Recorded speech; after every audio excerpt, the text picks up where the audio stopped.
Vamos respirando profundamente, nos deixando envolver com as energias desse ambiente, que foram preparadas desde as primeiras horas do dia para nos receber na noite de hoje.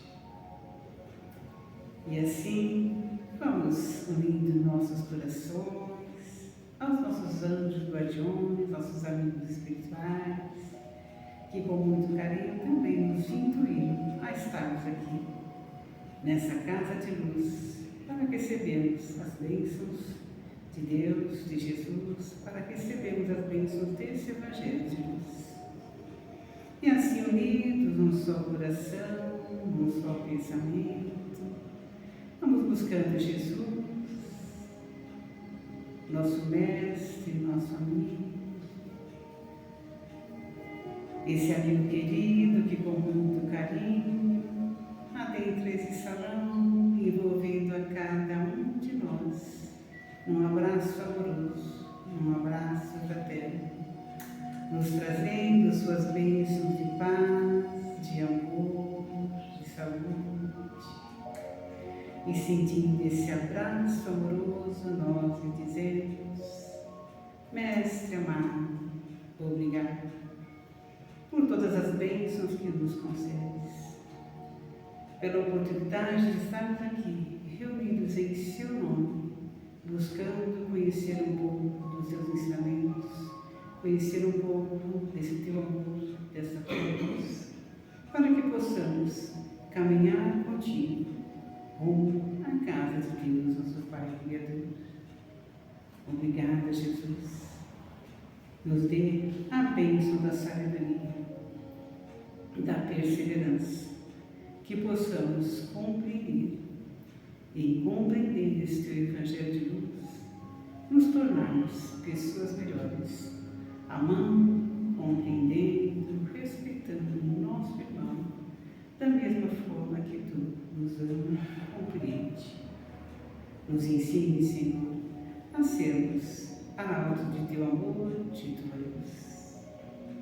E assim, aconchegados ao coração de Jesus, com nossos corações alegres, vamos envolvendo com muito carinho o nosso companheiro Milton, que trará para nós o Evangelho da noite de hoje. Graças a Deus. É com você. Você já sabe que é meia-noite, né? Sim.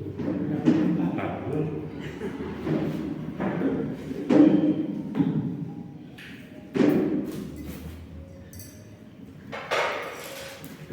Boa noite a todos. Boa noite. É uma alegria sempre poder estar aqui com todos vocês. E a gente já agradece, né, a oportunidade, né, que a casa sempre nos dá para a gente poder falar das coisas espirituais, né, de Jesus, de Deus, né, com o pouco que a gente aprende, né, com o nosso envolvimento, né, no Espiritismo, né, particularmente, né. E hoje nos foi dado, né, a incumbência da gente poder falar um pouquinho sobre o capítulo 13 e versículo 52 de Mateus. Né? Então eu agradeço primeiramente a presença de todos vocês, recebam todos o meu abraço fraterno, amigo e sincero. E esse versículo que está em Mateus, no capítulo 13, 52, ele diz o seguinte: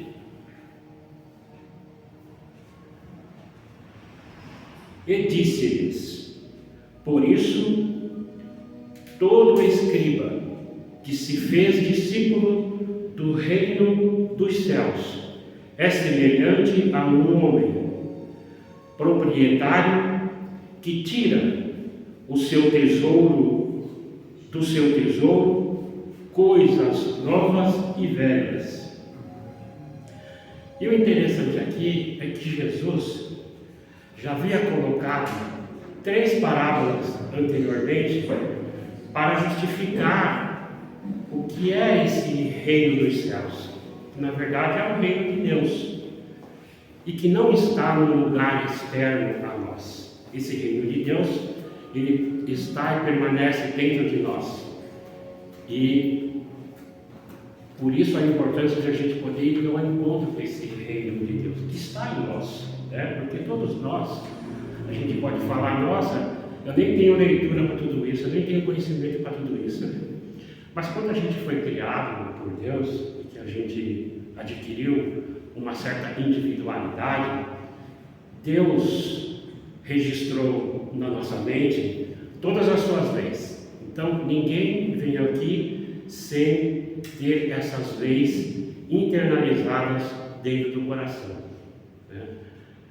E que à medida que a gente vai vivenciando, vai vivendo, que é o meio pelo qual a gente vai caminhar para aprender e chegar a uma condição de poder fazer parte desse reino de Deus, essa é uma condição a vivência, porque vai despertando em nós coisas que já estão lá dentro de nós, que Deus colocou de nós. Isso é um item de série que Deus coloca em todos nós, na fabricação de todos nós temos.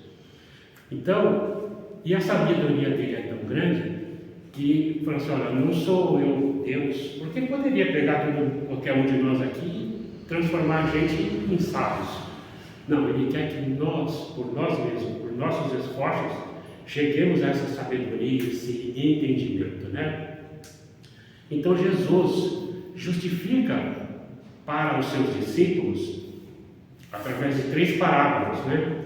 A primeira é a parábola do tesouro escondido.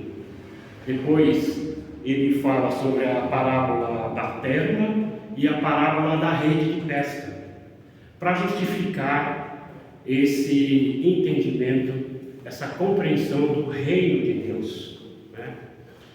Dito essas 3 parábolas, que vou ler só a primeira, não vou me estender na outra, para a gente poder se ater no versículo que foi nos concedido para falar. Então, a parábola do tesouro escondido, diz Jesus, o reino dos céus é semelhante a um tesouro escondido no campo, que um homem, ao descobri-lo, esconde, então, movido de gozo, vai, vende tudo o que tem e compra aquele campo, né? Então veja, nessa parábola, só para a gente ter uma noção desse reino de Deus, porque se você encontra um tesouro, né? Aí fala, poxa, eu vou esconder isso aqui, é meu, aonde eu vou esconder? Não, eu vou colocar no terreno, depois eu chego no proprietário e compro o terreno, né? E aí, tudo que eu tiver, eu vendo e compro, porque eu sei qual é o valor que tem aquele tesouro, né? Então, tudo que eu tenho não pode ser maior do que o valor daquele tesouro. Então, eu dividi tudo, porque eu tenho certeza que ali está tudo aquilo que ele necessita, materialmente falando, né? E o reino de Deus é isso para nós. Quando a gente compreender e entender esse reino de Deus, o que a gente não abriria a mão para estar nesse reino de Deus e fazer parte dele, né? Então está aí essa analogia que Jesus faz. Depois ele fala mais da pérola, depois ele fala da rede, né? Os peixes, quando você lançar a rede e pegar todos os peixes, você leva até a praia e separa os peixes bons dos peixes ruins, né? Essa é a parábola também para justificar o reino de Deus. E aí Jesus faz uma pergunta para os seus discípulos. E aí, vocês entenderam o que eu quis dizer? Né? E eu lembro que eu trabalhei com uma pessoa que na verdade foi um professor mesmo, né? Da vida, do trabalho e tal. E ele me explicava as coisas e eu ficava ali prestando atenção nele e sempre falava, então, entendeu? E eu para não ficar, né? Ele vai, já não para de falar, né? Eu vou perguntar e ele vai. Eu falava, entendi. Aí ele dizia, então explica o que eu te expliquei. Daí eu quebrava minha cara, né? Jesus não fez isso, é claro, mas fica meio assim, ó, vocês entenderam? Todo mundo disse que sim, entendeu? E aí ele traz uma outra parábola, que é essa que nós vamos conversar sobre ela, que o versículo 52, né? E disse-lhes, por isso, depois de ter indagado aos discípulos, eles disseram que tinham entendido, ele, para reforçar, ele coloca, olha, 52. E disse-lhes, por isso, todo escriba que se fez discípulo do reino dos céus é semelhante a um homem proprietário que tira do seu tesouro coisas novas e velhas. E aí a gente precisa primeiro entender um pouquinho desses personagens, né? O que eram os escribas na época de Jesus, né? Se a gente for ir na história, lá atrás, antes mesmo de Jesus, vem desde os tempos dos escravos, que os magnatas, os ricos poderosos, ricos, as tarefas pequenas que eram utilizadas pelas mãos, eles achavam ser essas coisas que eram feitas pelas mãos eram indignas deles. Então tudo ficava na mão dos escravos. E isso veio vindo desde os tempos dos filósofos antigos. Você pega Sócrates, Platão, eles não deixavam nada escrito. Eles sempre utilizavam desses escravos para escreverem tudo que eles trouxeram, que eles ditavam. O problema dos filósofos é que eles só pensavam, né? E pensavam muito bem. Então tinha que registrar. Os mais antigos, se você pegar os druidas e tudo, também era tudo pela oratória. Não tinha ninguém que escrevia. E aí eles começaram a se preocupar, porque era tanta coisa boa que eles ensinavam, e eles tiveram medo de que essas coisas se perdessem no tempo. Falaram, a gente tem que registrar tudo isso, né? Então começou a utilizar esses escravos que tinham, vamos dizer assim, tinham que estudar, tinham que saber a língua, né? A hebraica e tudo mais. E esses eram responsáveis e eram chamados de escribas. E também é como se eles fossem copistas. Todo o Evangelho de Jesus daquela época, porque não tinha editora, né? Não tinha tipografia, não tinha máquina de xerox, não tinha máquina de impressão, nem computador. Como que eles faziam para replicar as cópias do Evangelho para distribuir para os outros? Esses escribas, eles copiavam e faziam as cópias tudo manuscrito.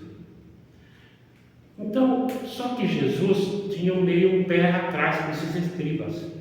Em alguns pontos do Evangelho, ele cita esses escribas como algo que a gente precisa prestar atenção neles e não pode ficar acreditando em tudo, né? Porque para alguém que vai copiar um texto, o que primeiro ele tem que fazer? Ele tem que ler. Então ele lê e repassa todo o papel. Poxa, depois de 100 cópias do Evangelho, você está quase craque já, né? Já sabe todos os seus versículos, não é isso? Então é isso que acontece com esses escribas. Porém, algumas pessoas, ou vamos dizer assim, os mais iletrados, atribuíam a esses escribas uma qualidade que estava fora para Jesus, né? Eles atribuíam como mestres e doutores da lei. Falavam que os escribas eram mestres e doutores da lei. Mas ser mestre e doutor em alguma coisa, é preciso que a gente entenda o que a gente está falando, né? Então eu posso chegar aqui e falar para vocês, olha, eu já li todos os livros do Chico. Isso não quer dizer que eu sou um expert em espiritismo ou qualquer outra coisa, não é? Isso não quer dizer nada, o conteúdo, a quantidade, né? Mas o entendimento e a compreensão da verdade que está contido nesses escritos. Então, esses escribas eram tidos como mestres da lei, né? Então, Jesus pega ele para falar da parábola, dizendo: se esses escribas que sabem tanto dos versículos, porque eles estudavam o Torá, né, que é a lei de Moisés lá, então eles tinham tudo gravado, porque Não é assim, quando a gente trabalha numa coisa, muitos anos, a gente grava todas essas coisas, não esquece mais. Né? É assim. Então, esses escribas, era um ofício para eles copiar, mas para copiar tinha que ler. Então, como eram muitas cópias, eles tinham que ler e copiar, muitas vezes as mesmas coisas, acaba gravando, né? Mas e o entendimento e a compreensão? Né? E aí, quando começaram a atribuir a eles uma qualidade de mestres e doutores, muitos se enchiam desses escribas. Falaram assim, poxa, eles estão achando que eu sei tudo. Então aproveitavam e achavam que aquilo que eles tinham lido e tinham gravado era o que eles entendiam e compreendiam, mas muitas vezes não era. Porque mesmo qualquer um de nós aqui, que estuda o Evangelho, que faz o Evangelho no lar, né? A gente, é óbvio que vai chegar a um ponto em que em muitas coisas a gente vai entender logo de pronto, porque a gente já tem aquele conhecimento daqueles versículos, do que disse Jesus, das palavras dele, e vai associar a um aprendizado, aos nossos despertar, os despertares daquelas leis divinas que Deus internalizou dentro de nós. Faz parte também da nossa vivência aqui, de buscar o conhecimento e buscar o entendimento, né? Então Jesus pega o escriba como exemplo para dizer, quando um escriba chegar ao reino de Deus, né, o que ele tem que fazer? Né? Com tudo que ele já tem e com tudo aquilo que ele vai conhecer, ele tem que movimentar todo esse conhecimento. E aí, alguns, e até antes mesmo, eu também achava que essas coisas velhas e novas que Jesus fala aqui, era se referindo ao que? As coisas velhas é o Evangelho do Antigo Testamento e as novas do Novo Testamento. Mas peraí, eu comecei a pensar, bom, o Antigo Testamento é uma coisa antiga, pelo tempo mas para mim, que nunca abri para ler um versículo do Antigo Testamento, quando eu leio a primeira vez, é uma coisa nova para mim. Então a questão de antiguidade aí, não parece que não está cabendo muito no que Jesus está querendo dizer. E as coisas novas seria o Evangelho do Novo Testamento. Eu pensei, bom, também não pode ser, porque Jesus estava em plena obra de conscientização das consciências. O Evangelho do Novo Testamento não estava concluído ainda, não estava nem no início, eu acho. Então não era do Novo Testamento também que ele estava dizendo, né? O que ele estava falando, na verdade, sobre as coisas antigas, é o que a gente faz de comum na vida. Né? Tudo que a gente faz, comum que é a vida, você vai fazer. É antigo, há muito tempo que você faz isso, tem dado certo, você vai embora. E as coisas novas, é tudo aquilo que você pode fazer além dessas coisas comuns que você faz. Porque Jesus, quando convidou os seus discípulos para acompanhá-lo, Jesus queria que os discípulos fossem além do que eles já sabem, além do que eles fazem, que também os escribas faziam.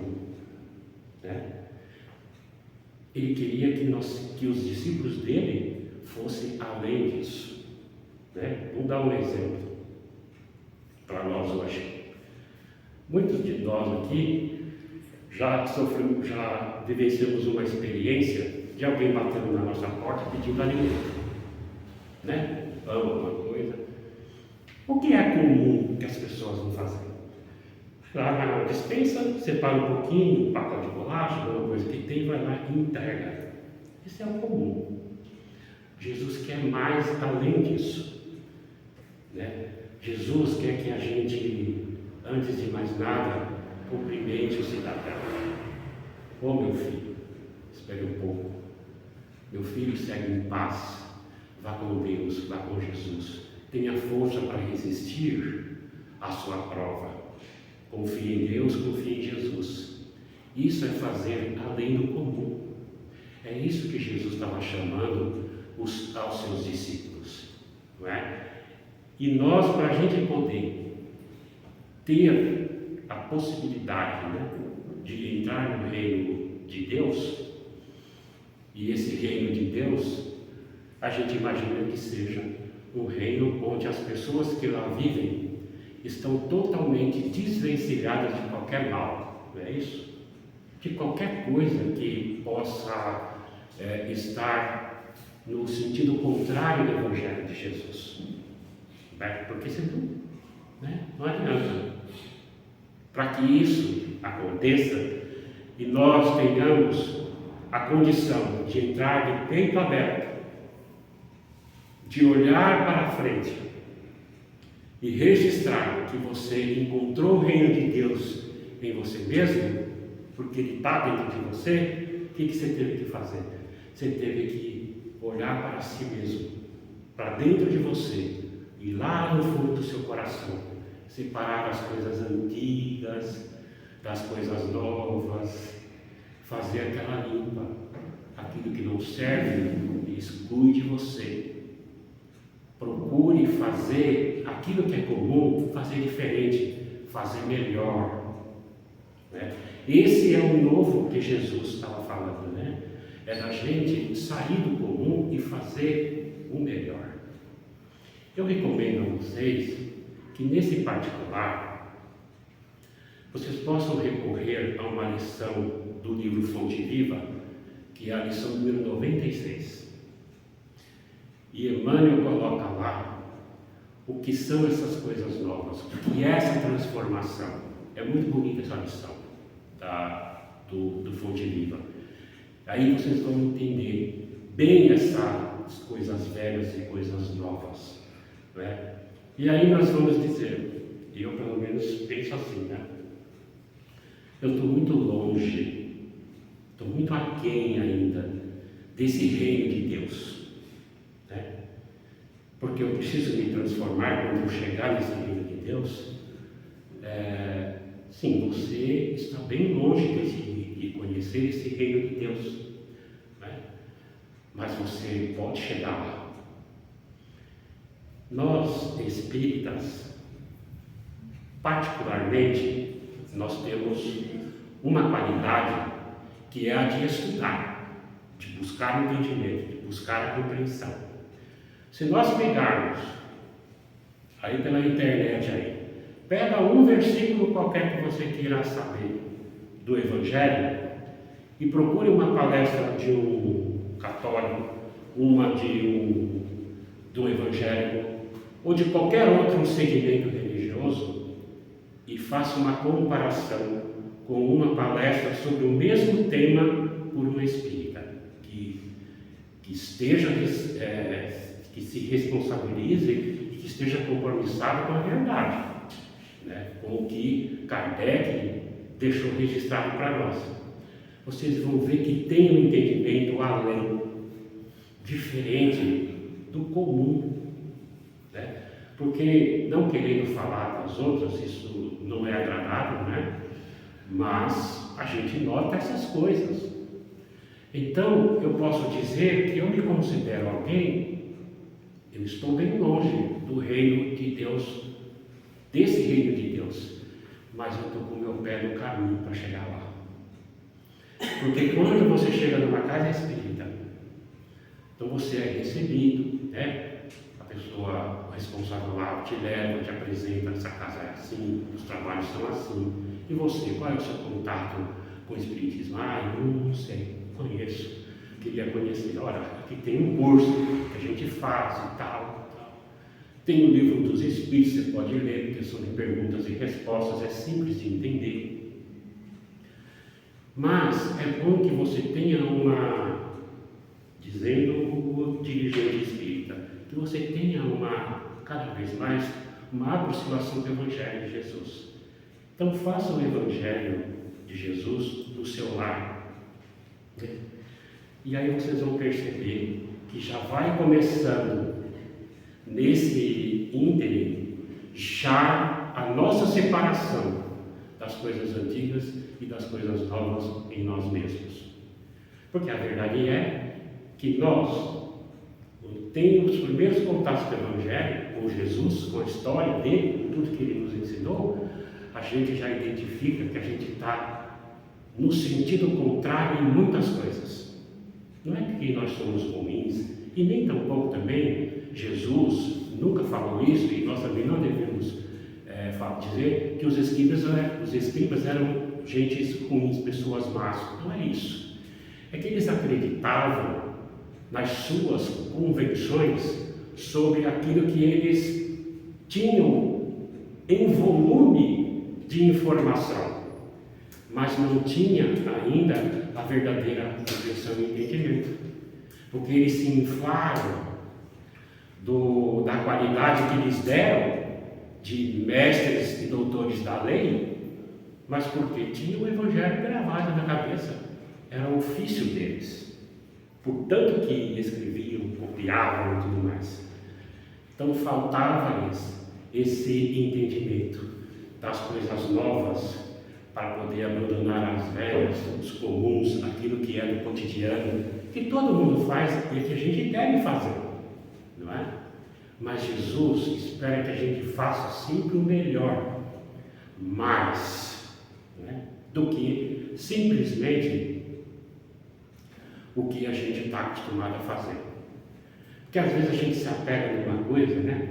Se apega no entendimento de uma coisa, a gente vai e às vezes chega até ao ponto de não admitir que ninguém venha dizer o contrário, né? A gente se enfesa, se irrita, né? Olha aí, as coisas antigas suas que têm que ser mudadas, que têm que ser transformadas. Então, todos aqueles que se colocam para o aprendizado e o entendimento do Evangelho, está com um pé sentado no caminho em direção ao reino de Deus.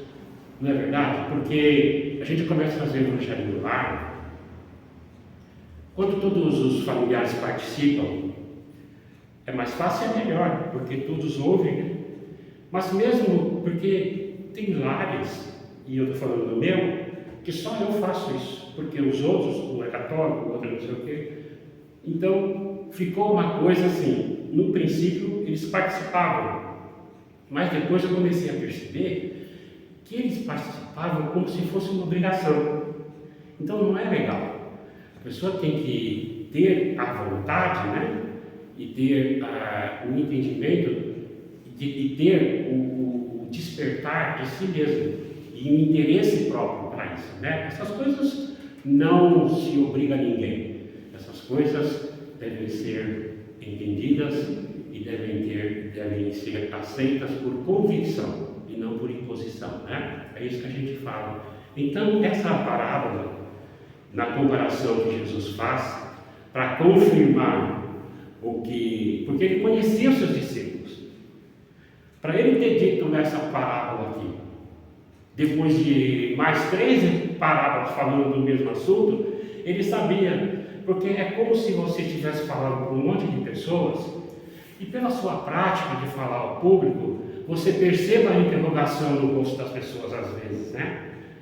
Não se preocupe, eu não vou perguntar para ninguém se entendendo ou não, tá? Então é isso que acontece. A gente tem uma certa experiência, a gente vê, percebe, né? E Jesus sabia disso. Então ele reforça aos seus discípulos: eu quero que vocês, porque a partir daquele momento eles tinham que sair para divulgar a doutrina.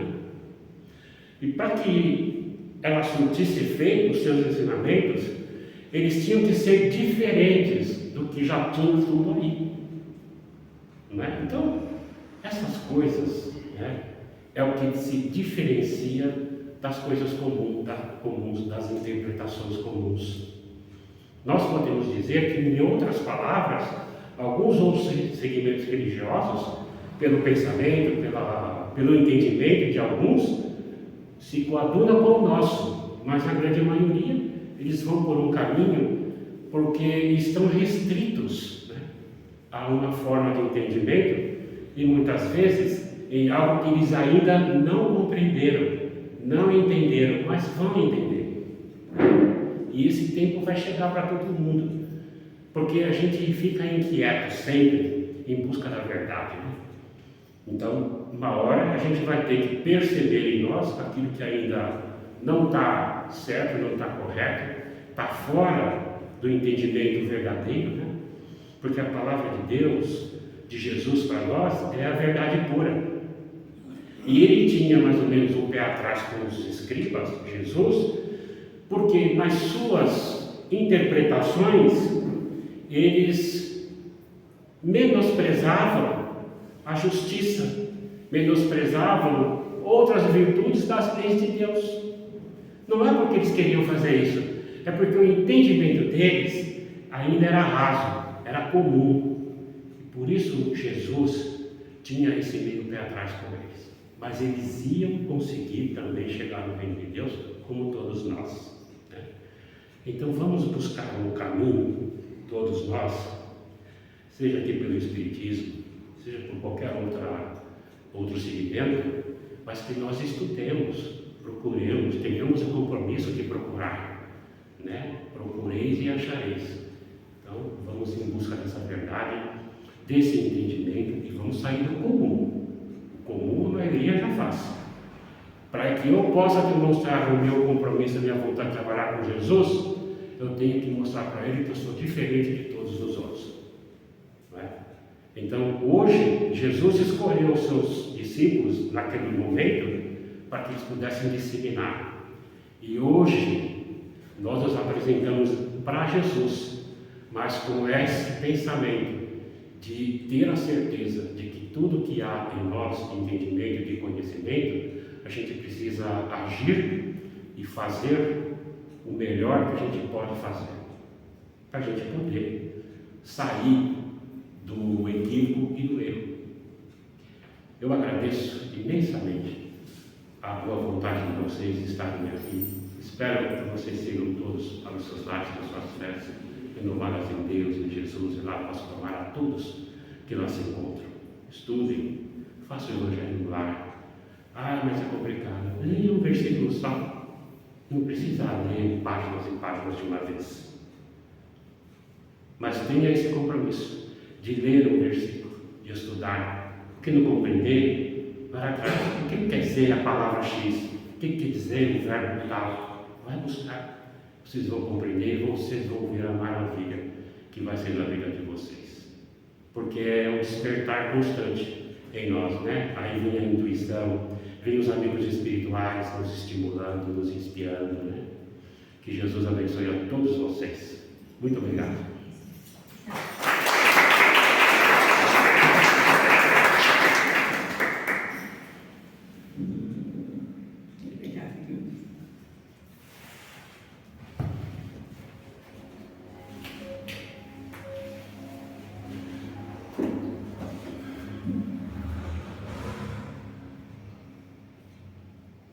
Pai nosso, Criador nosso, na certeza das muitas bênçãos que recebemos no dia de hoje, nós te agradecemos.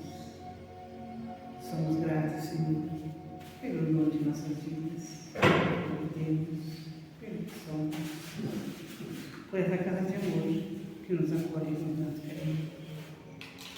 Agradecidos, queremos deixar vibrações de muito amor. Senhor, que o teu amor possa envolver todo o nosso planeta Terra, acalentando corações, fortalecendo a fé no amor de todas as suas criaturas.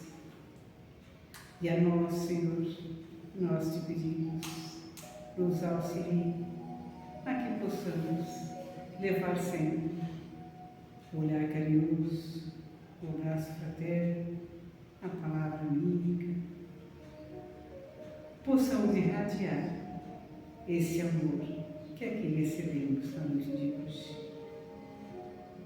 Nos auxilie, Senhor, a sermos pessoas melhores a cada dia de nossas vidas.